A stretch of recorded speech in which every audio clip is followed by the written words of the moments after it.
Duhai perempuan-perempuan dimanapun Anda berada, yang terjebak dalam pengaruh setan untuk menjajakkan dirinya, sehingga disebut dengan pelacur. Maaf, saya tidak ingin memperindah bahasa ini. Semakin banyaklah umat Islam yang subscribe media-media Islam daripada kita subscribe media-media maksiat. Paling tidak orang-orang yang menonton acara-acara agama hatinya berubah jadi lembut, mendapat hidayah dan semua pahalanya untuk orang-orang yang menyebarkan dakwah.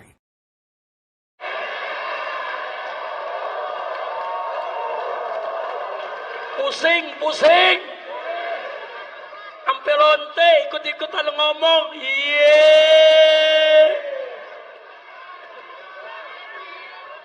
Saudara, lanjut jangan ya, lu jangan berisik dong.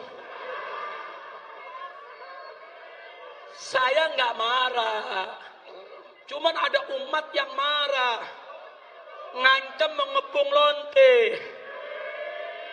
Polisi kalang kabut jagain lonte. Iya.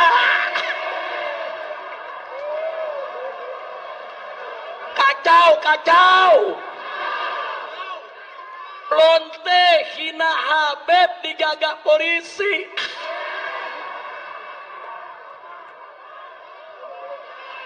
Kacau tidak? Musinya lonte yang hina Habib, hina ulama, tangkap, bukan dijagain. Polisi jawab, tapi ada ancaman Habib, maka lu tangkap. Betul? Ditangkap enggak? Dijagain. Jangan-jangan minta jatah kali.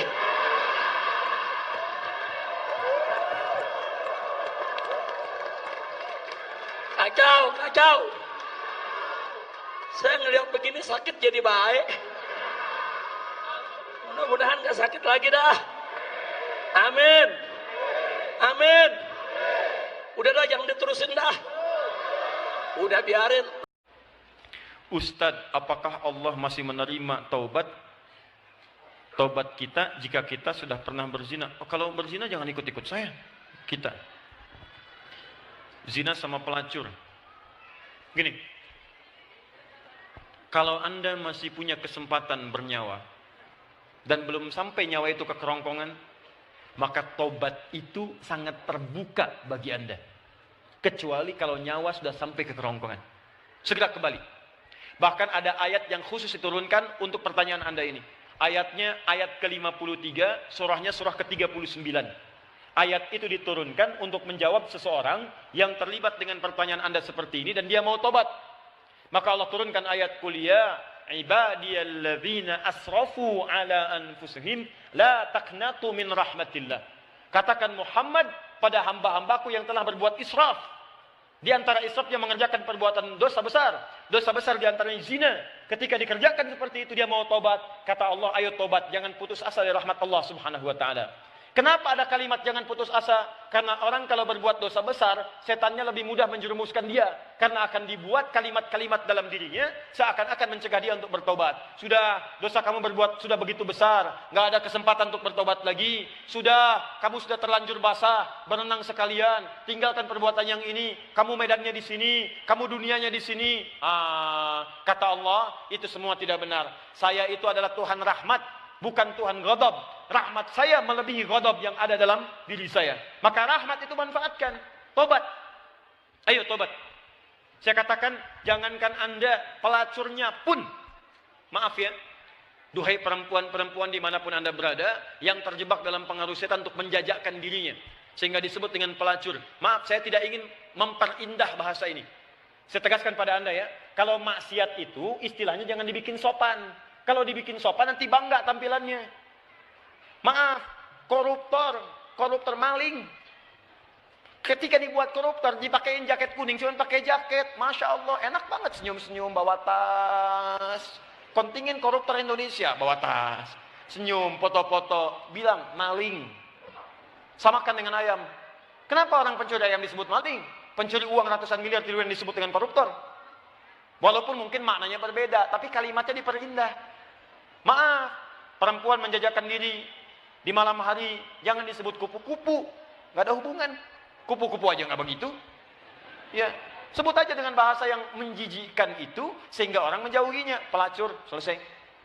Laki-lakinya apa? Jangan dipersempit. Buaya. Buaya aja nggak begitu. Udah sebut aja misalnya pria jahat, pria buruk, pria pezina, selesai. Tuh pria pezina tuh. Bukan itu hidung belang, hidungnya sama. Nggak belang dia. Katakan pezina. Begitu disebut pezina, dia akan menjauhi perbuatan itu. Ayo, tempat-tempat zina, sebut aja begitu. Ya, jangan disebut dengan kalimat-kalimat yang indah. Begitu disebut dengan kalimat yang indah, seakan-akan perbuatan itu menjadi baik. Teruskan. Pernah dengar tentang hadis ini? Seorang pelacur memberikan air, minuman kepada seekor anjing. Ketika diberikan itu tiba-tiba keluar firman-Nya dengan segala keikhlasannya dia masuk ke dalam surga. Pernah dengar hadis itu? Jangan salah baca. Kalau salah baca nanti, jadi pelacur aja bisa masuk surga. Cukup cari anjing aja. Anjing, kasih minum, surga. Kalau seperti itu enak banget.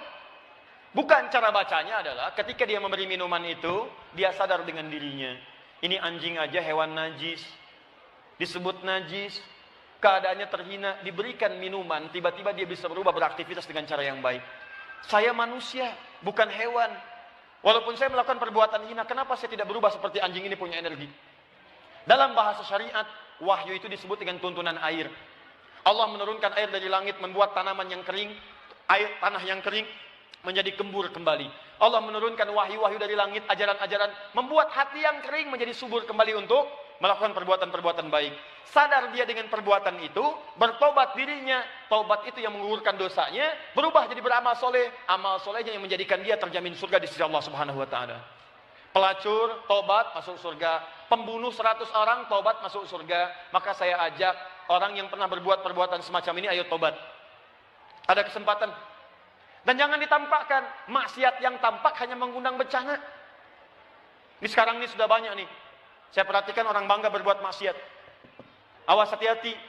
Homoseksual, lesbian, LGBT, macam-macam sudah bangga. Bikin kontes, bikin macam-macam. Ngundang musibah tuh. Ngundang musibah. Dan kita doakan, kita ajak mereka dakwahi dengan lembut. Supaya meninggalkan perbuatan-perbuatannya. Doakan Pak. Dalam malam kesempatan hari, doa. Istighfar. Karena istighfar itu diantaranya bisa menahan murka Allah Subhanahu wa taala. Wa ma kana Allahu liyu'adzibahum wa anta fihim. Muhammad, sepanjang kamu hidup mereka tidak akan pernah saya azab. Kalimatnya fiil. Tapi ketika nabinya meninggal, wa ma kana Allahu mu'adzibahum wa hum yastaghfirun. Kenapa yang pertama kata kerja, yang kedua kata benda? Pertama kata kerja karena di zaman Nabi setelah masuk Islam jarang orang berbuat maksiat. Setelah nabinya meninggal berubah jadi kata benda, orangnya banyak bermaksiat. Tapi kenapa azab ditahan oleh Allah? Ada kalimat di ujungnya wahum yastaghfirun, karena ada orang-orang yang masih istighfar kepada Allah Subhanahu wa taala. Kita berdoa malam. Ya, bikin programnya. Saya kemarin ke Padang berapa waktu lalu, wali kota Padang punya program Padang bebas maksiat. Saya kira ayo Kabupaten Bandung. Ya, Kabupaten Bandung bebas maksiat. Anda berdoa, dakwahi, tampakkan kebaikan. Ayo mulai sekarang yang ngaji dengan saya minta komitmennya. Kalau Anda pegawai, berangkat ke kantor, perilaku yang baik. Tunjukkan nilai keislaman. Jujur dalam bekerja. Jangan takut, Anda tidak akan kehilangan rezeki. Anda nggak korupsi pun, rezekinya segitu. Anda korupsi, rezekinya nggak nambah segitu juga. Jadi kalau Anda bisa dapatkan yang halal, kenapa mencari dengan yang haram? Nggak usah, yang baik-baik aja, rezeki Anda sudah terjamin. Demi Allah saya katakan, kelihatannya banyak, cuman segitu juga. Kalau Anda berbuat baik, ditahan oleh Allah, seperlunya dikasih, perlu dikasih supaya Anda nggak repot. Kadang-kadang dikasih banyak supaya bisa zakat, supaya bisa infak. Cukup tempuh dengan cara yang jujur, rezeki datang dengan semestinya. Ayo Anda yang bekerja di birokrasi, di diplomasi, jujur aja udah. Tunjukkan nilai keislaman. Pak, kenapa sok soleh sih? Gak nerima proyek begini, bukan sok soleh. Saya ingin menunjukkan bahwa agama yang saya peluk selalu mengarahkan pada nilai-nilai kebaikan. Demi Allah saya katakan, saya tidak menerima ini pun rezeki saya akan didapatkan dengan seperlunya. Sesuai dengan kebutuhan saya. Paham? Ditinggalkan yang tidak baik. Apapun pekerjaan Anda. Yang polisi, yang tentara, yang macam-macam, yang camat, yang lurah, yang bupati. Ayo, kalau Anda merasa mengaji dengan kami, tunjukkan bahwa apa yang kita pelajari bisa dipraktekkan dalam kehidupan. Yang seperti ini, tobat. Kalau Anda tobat, saya doakan, saya bermohon pada Allah, semoga yang bertanya ini kalau benar-benar dia bertobat, dan semua yang bermaksiat bertobat, saya bermohon pada Allah, semoga dimuliakan dengan surga saat kembali kepada Allah Subhanahu wa Ta'ala. Habis ini waktunya. Satu lagi terakhir ya, ini yang terakhir. Oh maaf, ini cara tobatnya ada di Quran surah keempat ayat 17 sampai 18. Segerakan, jangan ditunda. Inna taubatu 'ala Allahi lil ladzina ya'maluna su'an bijahalatin tsumma yatubuna min qarib. Orang tobat itu kalau pengen cepat diterima tobatnya, begitu dia terfikir tobat, segera tobat saat itu. Kalau siang ini Anda sadar salah, diam. Tobat, jangan tunggu malam. Karena boleh jadi ketika Anda merencanakan malam, maut datang lebih cepat daripada apa yang Anda pikirkan. Terkadang saya bingung dengan diri saya sendiri. Anda aja bingung dengan diri Anda, apalagi saya. Kenapa Anda bingung? Saya selalu berbuat kebaikan, kenapa diinformasikan? Tetapi saat saya menemukan kemungkaran, saya hanya hanyut di dalamnya.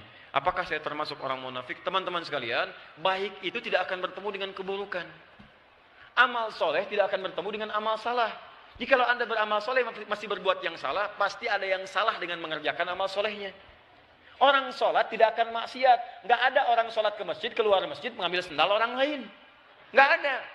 Ih, sendal saya di mana ya? Kayaknya di sini deh. Tadi di sini betul. Oh iya yang ini dipakai aja. Padahal dia ke masjid nggak pakai sendal. Kalau sholatnya benar, dia nggak akan begitu. Sering saya lihat di YouTube tuh ada CCTV mengatakan yang ngambil kotak infak, ngambil ini, ngambil itu. Itu kalau orang sholatnya benar nggak akan begitu. Yang mungkin terjadi, cara ibadahnya salah.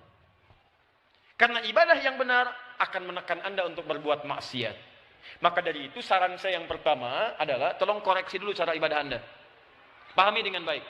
Yang kedua saya berikan cara cepat. Ini cara paling gampang. Cara paling gampang.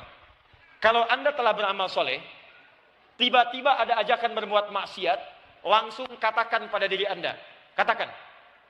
Kalau kamu berbuat seperti ini, bayangkan kamu akan diwafatkan saat kamu bermaksiat. Ini cara paling gampang. Jadi kalau Anda ingin berbuat maksiat, bayangkan seketika diwafatkan oleh Allah. Barusan sholat, keluar dari masjid, pengen ngambil sendal orang. Bayangkan saat ngambil sendal itu Anda diwafatkan oleh Allah Subhanahu Wa Taala. Bayangkan saat Anda tanda tangan proyek yang tidak jelas itu diwafatkan oleh Allah Subhanahu Wa Taala. Bayangkan saat Anda diajak berzina diwafatkan oleh Allah Subhanahu Wa Taala. Maka demi Allah saya katakan kematian adalah peringatan yang paling kuat untuk selalu membuat kita dekat dengan Allah Subhanahu Wa Taala.